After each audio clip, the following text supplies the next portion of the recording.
Candles and ribbons commemorate Germanwings Flight 9525. The airline is a Lufthansa subsidiary. Lufthansa's CEO made one of the hardest announcements of his career. In our worst nightmares, we could not have imagined such a tragedy striking our company.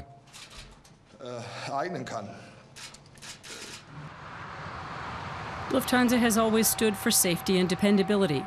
How will its reputation be affected long term? Gerhard Wissel used to work in Lufthansa's strategy department. Now he serves the airline as a consultant and aviation expert. How has it been? The past few days have indeed been very hectic. Lufthansa and its subsidiary have been increasingly fielding criticism and questions about their safety standards. These discussions have gotten started, unfortunately in some ways, and they won't stop anytime soon. The questions range from the age of the aircraft to the safety standards and the pilot's training and further development. These discussions are underway, and nobody will be able to stop them that easily. At present, everything seems to indicate that the co-pilot intentionally caused the crash. There has been speculation that he suffered a psychological disorder that he hid from his employers.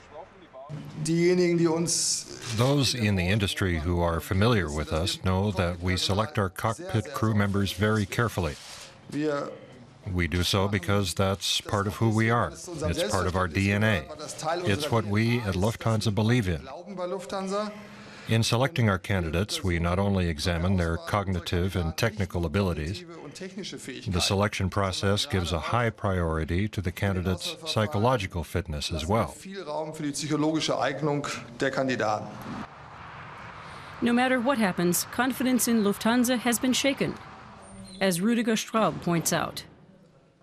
He runs an agency that advises aviation industry companies. The name has definitely suffered, and it's damaged for the long term.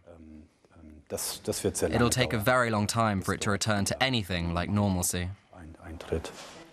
In cases like this, PR experts look at the professionalism of the crisis communication. How does the company communicate with the public? Straub praises the response of Lufthansa and Germanwings, especially the black and gray logo. The fact that they changed the logo after such a tragedy was a good move. Lufthansa and Germanwings had to communicate in real time. The plane went down, and the very next moment they had at least 1,000 reporters wanting information and more.